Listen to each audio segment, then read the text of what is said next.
Meus queridos, o tema de hoje é Eu sou José. Eu sou José.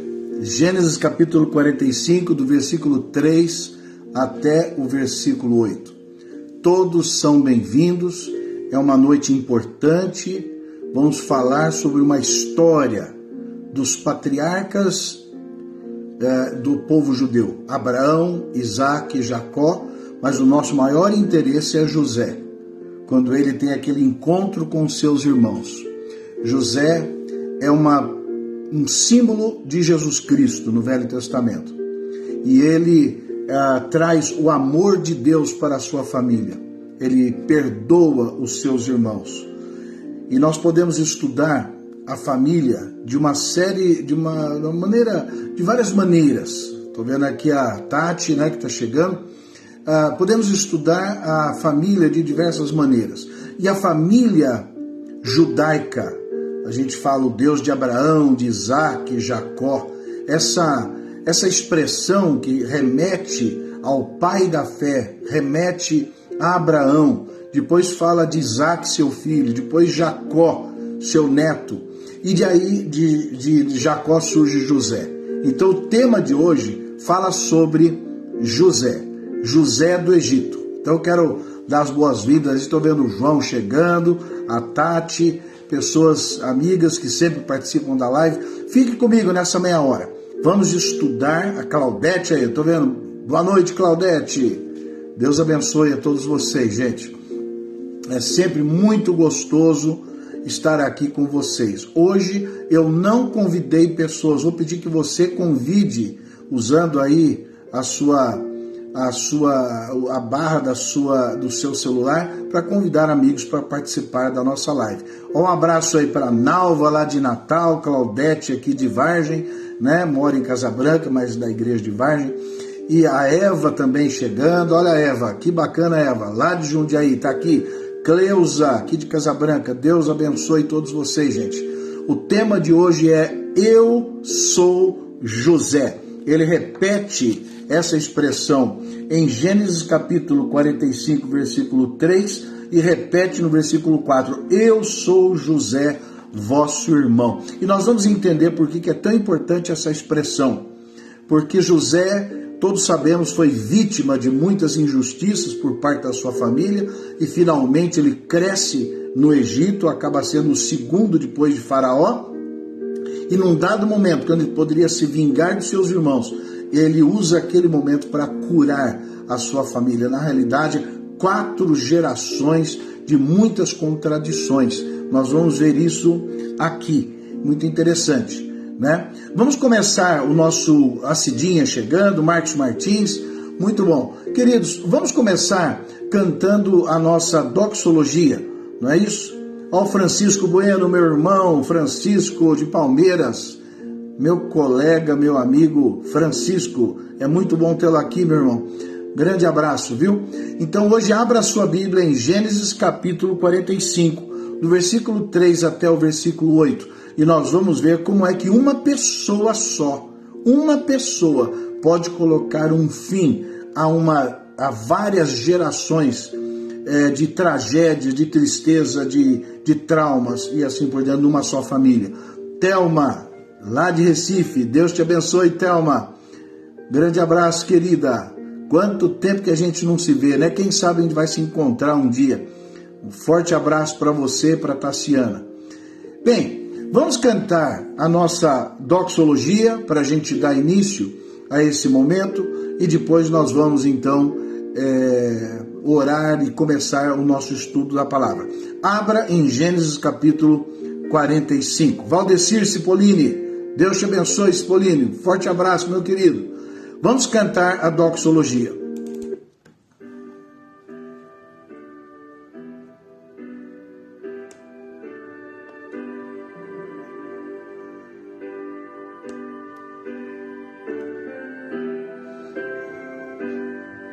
Lauro Minelli, Deus te abençoe, meu irmão.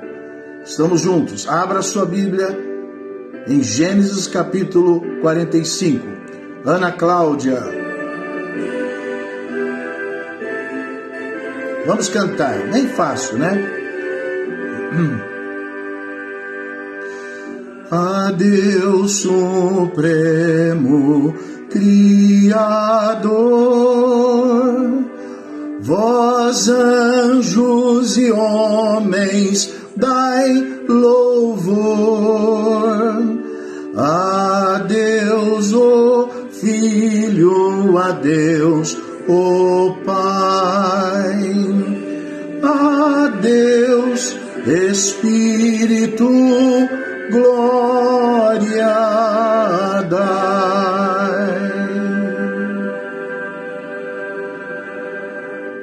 Selma, minha querida, tá aqui você, né?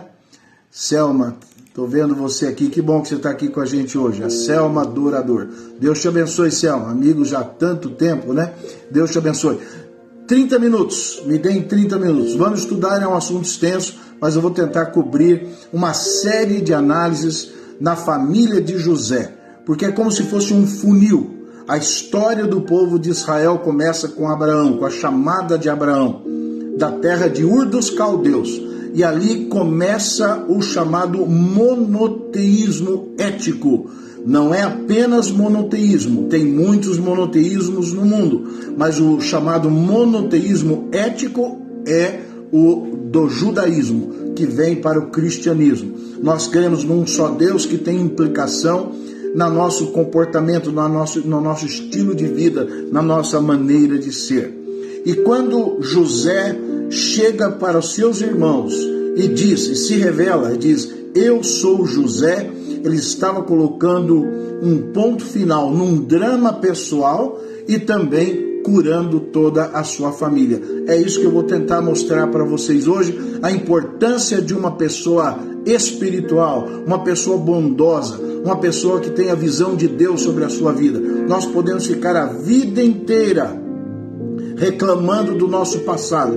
Hoje eu conversava com uma pessoa preocupada com o que seria, né, a psicoterapia das constelações familiares.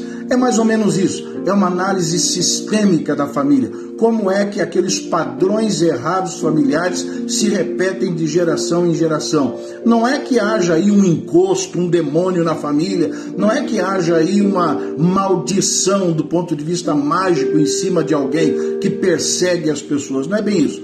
É que quando você, como pai ou patriarca, age de uma forma inconveniente, com efeitos sobre a sua família, esses efeitos eles vão de pai para filho e vão atingindo toda a posteridade, não é? Um pai que tem um comportamento ruim, errado, um mau exemplo, ele pode influenciar a sua família na mesma direção. Um pai que tenha um comportamento sadio, saudável, ele também transfere isso para os seus filhos, os filhos dos seus filhos e os filhos dos seus filhos, e aí vai.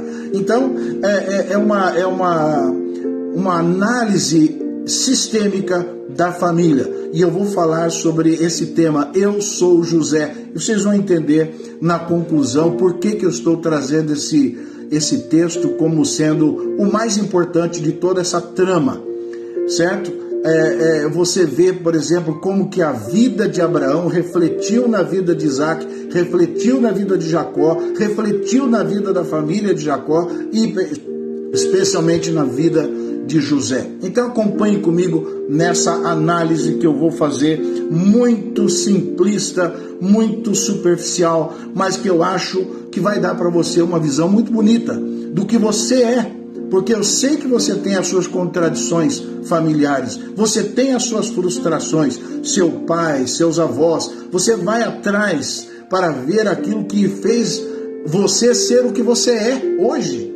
Eu sou o que meu pai passou para mim, o que minha mãe passou para mim. Eu tenho essa noção muito clara. Uma vez, estudando no exterior, um professor meu falou sobre esse assunto. Ele falou, olha, Roberto, escreva um trabalho escrito sobre o seu Deus. E eu comecei analisando o Deus do meu pai, o Deus da minha mãe e o meu Deus. Como é que isso me influenciou? A minha mãe tem aquela visão mais bondosa de Deus. Meu pai tinha uma visão mais justa de Deus.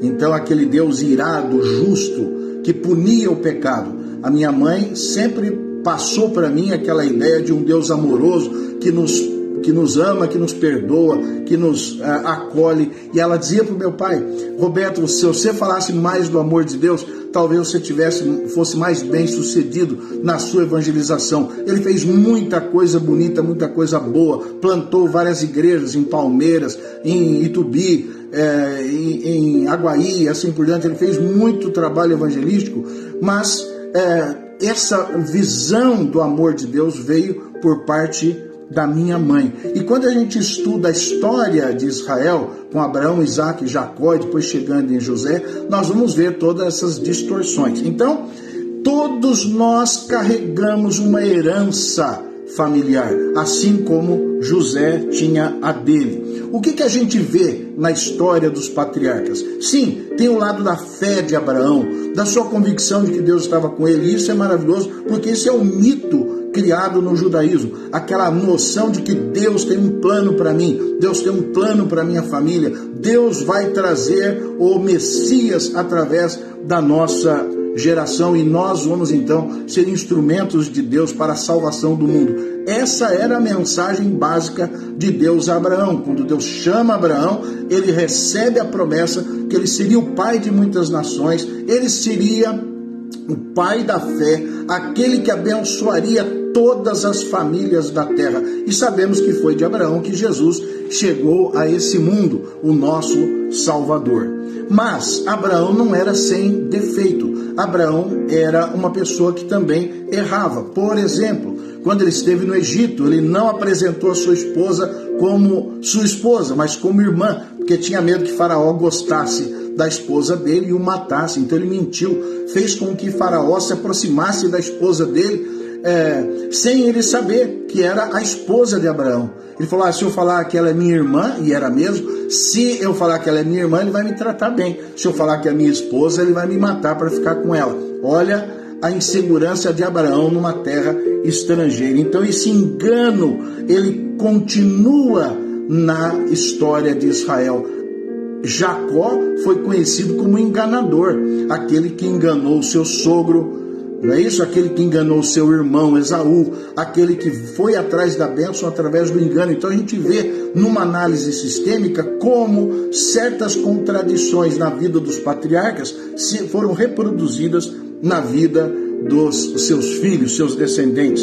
Se você olhar, por exemplo, para Jacó e o seu triângulo amoroso com Raquel e Lia, e a disputa, aquela disputa pela filiação, uma tinha filho, outra não tinha filho, e a grande angústia para que uma fosse melhor do que a outra. Havia engano, como existiu em Abraão e Jacó, havia triângulos amorosos, como aconteceu com Jacó, Raquel e Lia.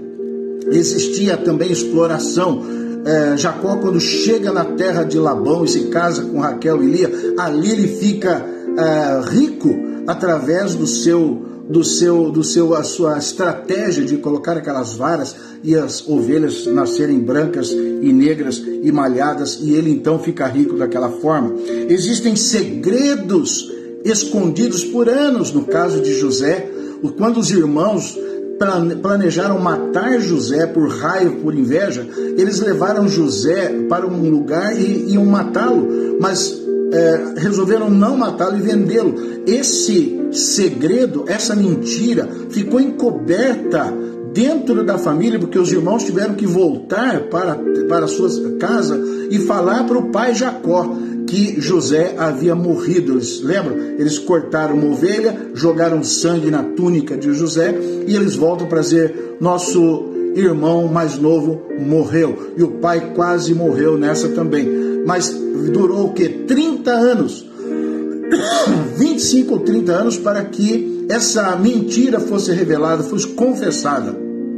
Isso tudo aconteceu quando José encontrou seus irmãos nessa passagem de Gênesis capítulo 45, e ele se revela como José: eu não morri, estou aqui e eu vou acolher vocês. É uma experiência muito muito bonita, uma experiência de perdão, de choro, de arrependimento muito grande dos irmãos, mas José soube dar uma interpretação para aquele fato de uma forma muito profunda, muito espiritual. Nós vemos com isso a desintegração da família. José, quando nasce, ele era filho de Raquel, muito querido pelo pai, e é o que acontece, o pai começa a tratá-lo com favoritismo, falar para ele que ele é uma pessoa especial, falar para ele, fazer uma túnica para ele, começou a tratá-lo de uma forma distinta em relação aos irmãos. Isso começou a gerar raiva nos irmãos por causa desse favoritismo. José não ajudou, começou a ter uns sonhos achando que as estrelas se curvariam para ele, que os feixes de trigo se curvariam a ele no centro, e eles começaram a ficar com muita raiva. Foi quando decidiram matar José, e ao invés de matá-lo, venderam para os mercadores do Egito. Ele vai para o Egito, eles contam essa mentira de que José tinha morrido, mas na verdade ele não tinha morrido. José vai para o Egito, ele vai trabalhar na casa de um general egípcio, depois ele é tentado pela mulher de Potifar, ele acaba indo para a prisão, da prisão ele adivinha tanto o padeiro quanto o mordomo, ele fala o que vai acontecer, e acontece mesmo. E aí, quando o faraó tem um sonho sobre vacas magras, vacas gordas, espigas magras e espigas gordas, 7 em cada uma delas, eles dizem: eu quero saber o que significa. Eles chamam os sábios, ninguém sabia dizer, e José vai revelar o significado do sonho, não só o próprio sonho, como o significado do sonho. Muito interessante. Então José, odiado pelos irmãos, ele é vendido, é levado para o Egito, e lá ele é levado à presença de Faraó para interpretar o sonho de Faraó. E quando ele traz a interpretação do sonho, o que acontece? O próprio Faraó o coloca em segundo lugar em todo o Egito, que era uma nação a mais desenvolvida do período, e ele então passa a ser o grande general, o grande organizador, o grande intelectual, administrador da terra do Egito. O resultado disso foi que a sua família acabou migrando para o Egito, e lá ficou 400 anos. Mas vejam, o que acontece? José nasce, querido pelo pai, o pai o trata como um favorito, isso atrapalha. José começa a se exibir demais com a sua túnica e com seus sonhos. Cresceu aquele ódio mortal da parte dos irmãos ao ponto de quererem matá-lo, e por intervenção de um deles ele não é morto, ele é vendido. Mas o segredo da morte ou da venda de José é mantido por 25 ou 30 anos com o pai Jacó. Ele morreu, seu filho morreu. E depois Jacó tem um outro filho chamado Benjamim, que era irmão de José. Tudo isso dentro dessa trama. A família passa a ser uma família passional. Se você vê, por exemplo, José dentro do Egito, ele começa a se vestir como um egípcio, ele fala o egípcio, ele assume nomes egípcios. Os filhos que ele tem ali no Egito, ele dá nomes que o levam a se esquecer do seu passado, a sua tristeza por ter sido odiado, vendido, exilado da sua terra, da casa do seu pai. Então tudo aquilo está acumulado no coração de José. E José é esse homem que tinha tudo para ser um revoltado, tudo para ser uma pessoa extremamente frustrada com a vida, mas ele mantém a sua experiência com Deus, o seu entendimento com o Senhor. A crise de identidade que isso gera em José.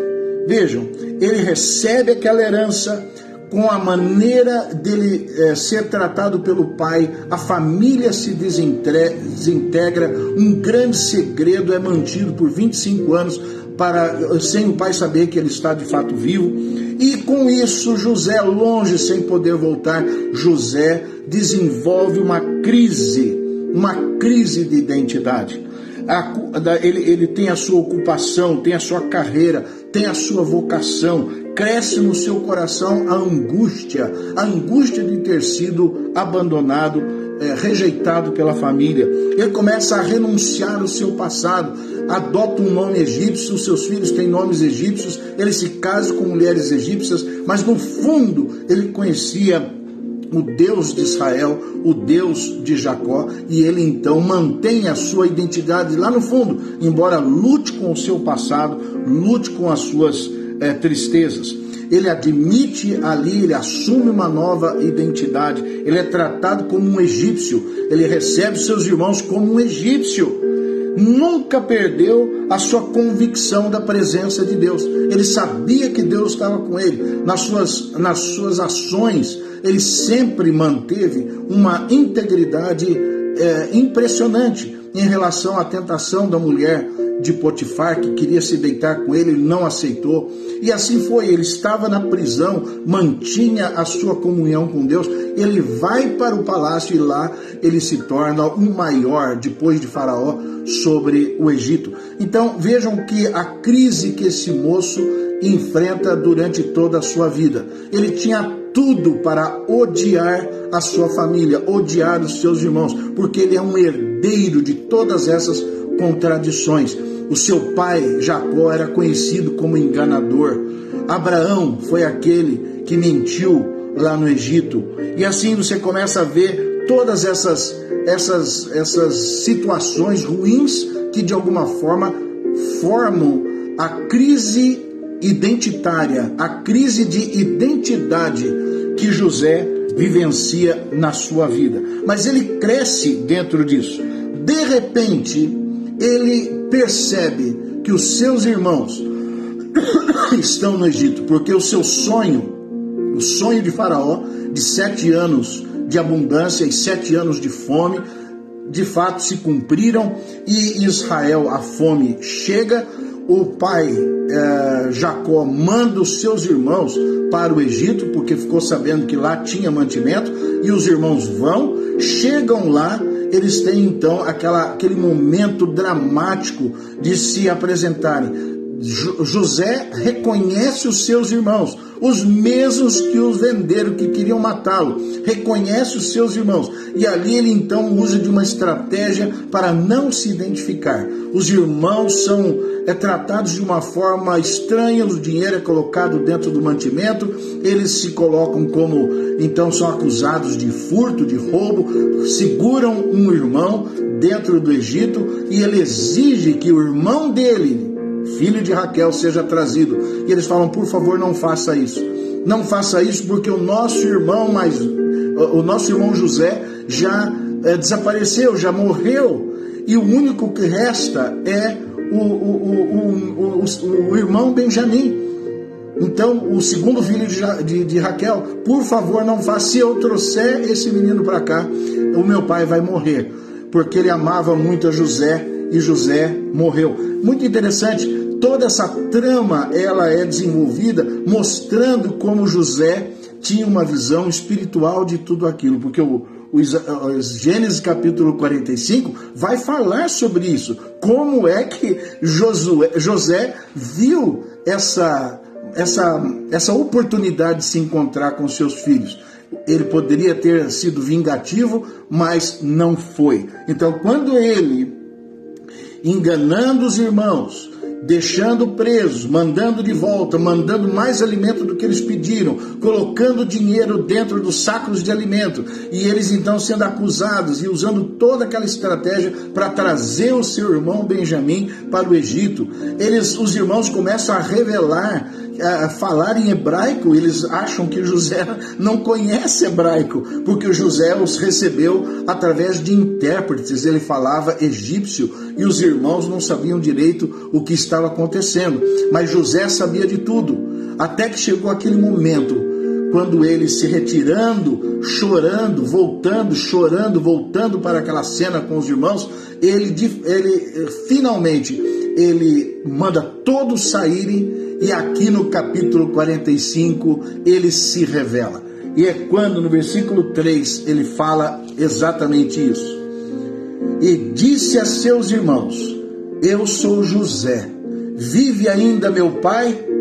E seus irmãos não lhe puderam responder, porque não podiam crer que eles estavam agora diante de José. Veja como José havia transformado seu exterior, seu corte de cabelo, sua pintura nos olhos, típica dos egípcios, falando em egípcio. Eles não reconheceram seu irmão. Ele adotou os costumes da terra. Muito interessante. Os irmãos não sabiam o que estava acontecendo, porque ficaram atemorizados perante ele. Aquela profecia, aquele sonho estava se cumprindo. Disse José a seus irmãos: agora achegai-vos a mim. E achegaram-se. Então disse: eu sou José, vosso irmão, a quem vendestes para o Egito. E aí começa uma grande discussão, um acusando o outro, e José diz: não, por favor, não briguem, não discutam, está tudo certo. Olha o que ele diz aqui: porque já houve, olha que interessante, versículo 5: agora, pois, não vos entristeçais, nem vos irriteis contra vós mesmos, porque por me haverdes vendido para o Egito, porque para a conservação da vida Deus me enviou diante de vós. Olha, para que Deus mantivesse a nossa tribo, a nossa casa, nosso pai e nossos irmãos, mantivesse todos eles vivos, Deus mandou que eu viesse para o Egito. Ele não acusou os irmãos. Ele diz assim: porque já houve 2 anos de fome na terra, e ainda restam 5 anos em que não haverá lavoura nem colheita. Deus me enviou adiante de vós para conservar vossa sucessão na terra e para vos preservar a vida por um grande livramento. Assim, não fostes vós que me enviastes para cá, e sim Deus, que me pôs por pai de Faraó e senhor de toda a sua casa e como governador de toda a terra do Egito. Ele diz: apressai-vos. Depois daquele choro, daquela revelação, daquele momento de confissão e de perdão, ele manda trazer o pai, e ali Israel com a sua família se estabelece na terra de Gósen, a terra mais fértil do Egito, né? na foz do Nilo, a terra de Gósen, e eles ali se tornam grandes criadores de ovelhas, participam da administração, eles se multiplicam. Quando eles saem de lá, no finalzinho, quando Moisés é usado por Deus para tirá-los do Egito, eles já estão com 1.500.000 pessoas. É uma coisa impressionante a gente ver como Deus está presente nas nossas contradições. Deus está presente nos nossos erros, nas nossas falhas. De alguma forma, Deus usa todos os erros dos nossos antepassados, que de alguma forma criam em nós a nossa identidade, para que José diga: eu sou José, eu não sou um egípcio, eu sou José, o filho do meu pai Jacó, eu sou irmão de Benjamim, sou irmão de vocês, eu perdoo todos vocês, vou cuidar de vocês.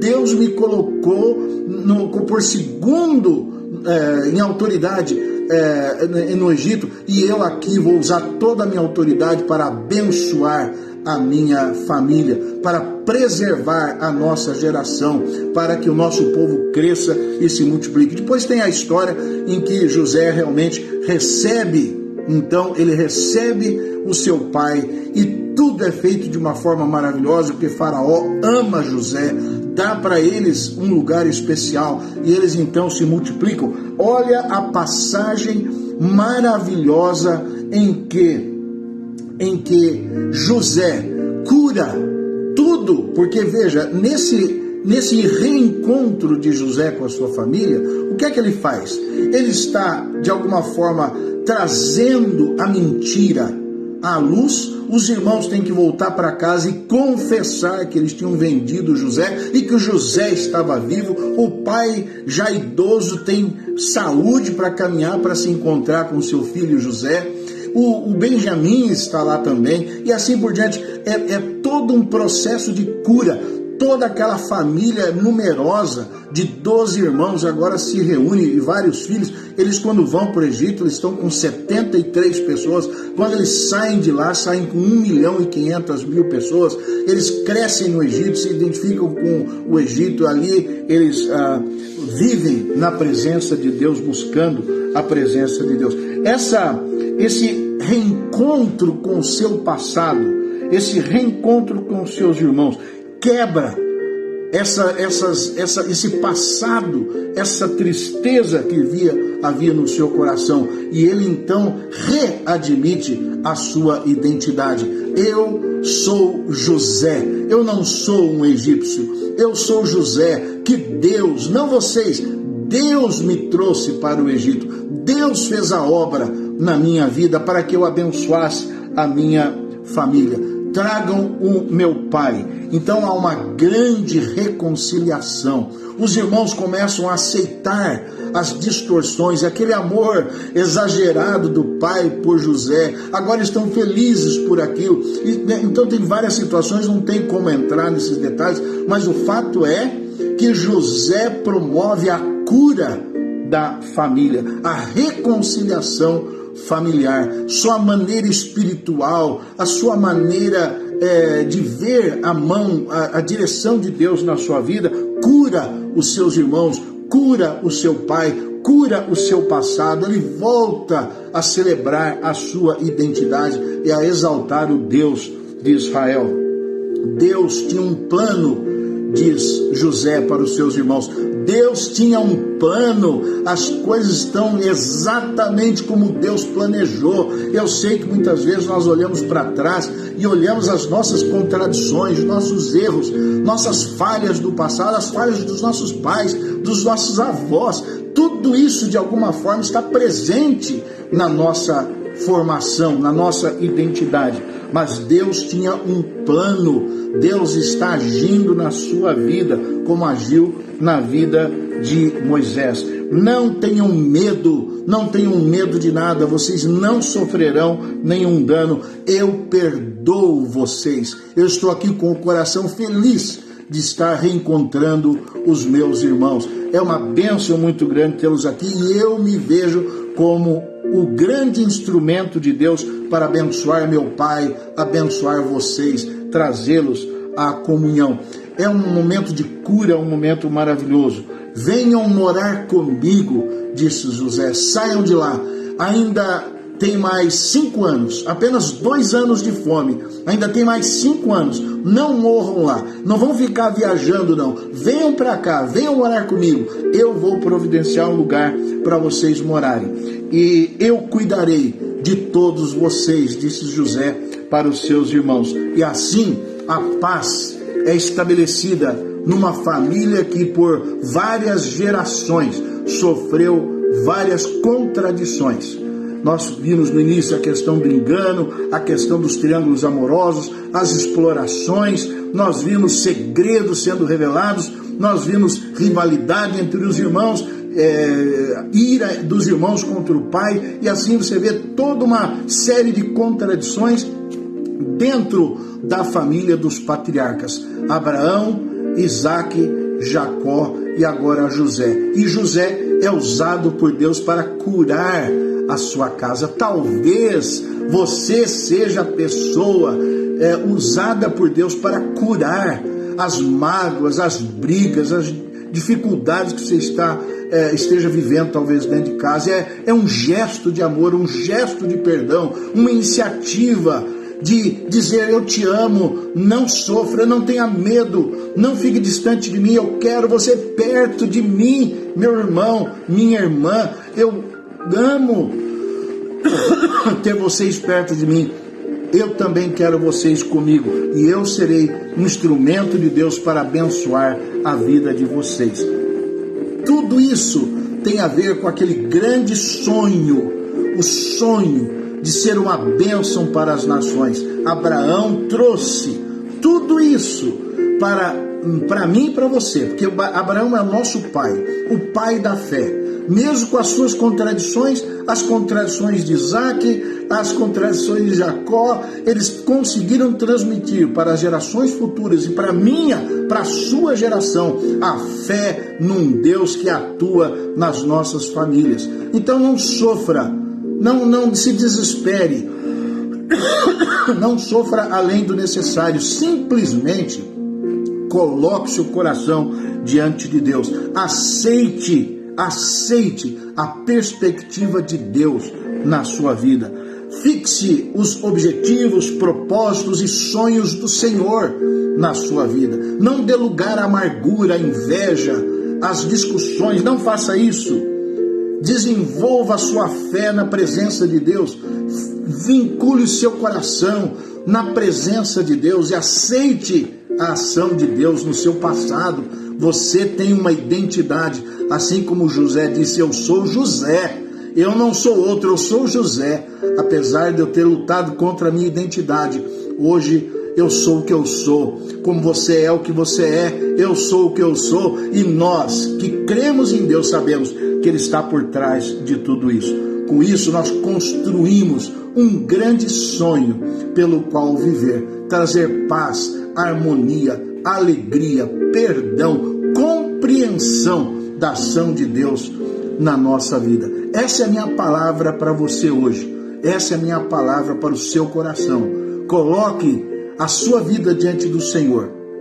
Então, quando nós falamos de constelações familiares, estamos falando da influência dos nossos antepassados na construção da nossa identidade. Estou vendo a Nalva aqui, uma família numerosa, presente na igreja, que ama Jesus, fruto de uma ação de um pai, de um avô, todos no Evangelho. Tudo isso vem para nos abençoar, nos formar, fazer em nós, construir em nós uma identidade cristã, uma identidade que se alinhe com o propósito de Deus na nossa vida. José é esse catalisador que foi um instrumento para pacificar a sua família. Poderia ter destruído todo mundo, mas por amor, por fé, por crer no Deus de Abraão, Isaac e Jacó, por ter aquela viva esperança de viver na presença de Deus, por sonhar com uma família maravilhosa, abençoada, ele se transformou num instrumento de Deus para a unificação da sua família. Que fique para o seu coração essa palavra de hoje. Lembre-se de José. Eu sou José e eu sou Roberto, eu sou Gumercindo, eu sou a Daniela, eu sou a Cleusa, eu sou o Marcelo, eu sou o Lauro, eu sou a Neuza. Você foi chamado por Deus para ser uma bênção dentro da sua casa, trazer seus filhos, trazer seus irmãos, trazer os seus pais aos pés do Senhor. Seja você esse instrumento de paz, de amor, de alegria dentro da sua casa, porque Deus tem um plano. Nada escapa do plano de Deus. Estou vendo a Tatiana aqui. Tatiana, Deus tem um plano para a sua vida. Deus tem um plano para a minha vida. Viu, Marcelo? Sônia, Roseli, minha querida colega de classe, Sônia, Deus tem um plano na sua vida. Abençoe a sua família. Seja um instrumento de paz, de alegria, de perdão. E assim coloco essa palavra à disposição sua para que você estude a Bíblia. Olha que coisa maravilhosa, uma análise sistêmica da família dos patriarcas, muito vinculada às chamadas constelações familiares, uma terapia moderna que tem sido muito utilizada pelos psicólogos. Que Deus abençoe você, que Deus te ajude, que Deus cure você do seu passado e transforme você numa bênção para a sua casa. Estou vendo a Selma aqui, ó, minha Selma querida, na minha época. Deus te abençoe, Selma. Selma Adorador, Deus te abençoe. E assim todos vocês, Ana Lúcia, todos que estão aqui, Deus abençoe a todos vocês. Sejam como José, sejam pessoas que abençoam as suas famílias.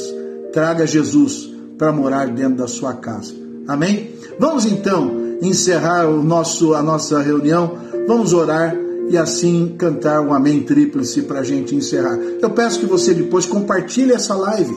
no seu Facebook, para que outras pessoas possam assistir, ouvir, aprender e crescer com a palavra de Deus. Amém? Vamos orar. Senhor, nosso Deus, nosso Pai, te adoramos por estarmos aqui nessa hora. A tua palavra é maravilhosa, a tua palavra é viva, eficaz, mas mais cortante do que espada de 2 gumes, penetra na nossa alma, fala ao nosso coração, revela o coração de Deus e mostra a tua graça, a tua misericórdia, a tua salvação para cada um de nós. Estamos aqui, Senhor, ansiosos pela tua vontade na nossa vida, porque é ela que nos traz alegria, amor, tranquilidade. Que o Senhor nos abençoe, que o Senhor nos ajude, nos ensine a ser instrumentos da tua graça ao lado daqueles que estão ao nosso redor, aqueles que vivem ao nosso lado. Tem misericórdia de nós, continua falando ao nosso coração. Te pedimos isso no nome de Jesus, o nosso Senhor e amado Salvador. Amém. E que a graça do Senhor Jesus, o amor de Deus, o nosso eterno Pai, e a comunhão do Espírito Santo esteja sobre nós e conosco permaneça agora e para todo sempre. Amém. Vamos cantar o Amém Tríplice, queridos, para a gente então encerrar a nossa reunião de hoje. Deus abençoe a todos vocês. Um forte abraço. Deus esteja com cada um, com você, com sua família, seus filhos. Seja esse instrumento de Deus. Amém. Amém.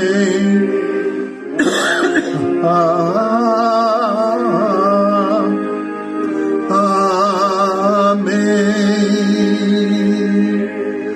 Vocês viram que eu estou um pouco resfriado? Foi minha mulher que passou para mim, viu? Mas tá tudo bem, graças a Deus. Um forte abraço para todos vocês. Fiquem firmes nessa fé maravilhosa, nesse Jesus que nos salva, que nos cura, que nos transforma e nos usa para abençoar outras pessoas. Um forte abraço, bom fim de semana para todos. Até quinta-feira que vem, se Deus nos permitir. Amém? Depois vá lá, leia Gênesis capítulo 45. Que coisa linda aquele texto. Vá lá, Gênesis, primeiro livro da Bíblia, Gênesis 45, leia para você ver como José foi usado na cura da sua família. Forte abraço para todos, Deus abençoe a cada um.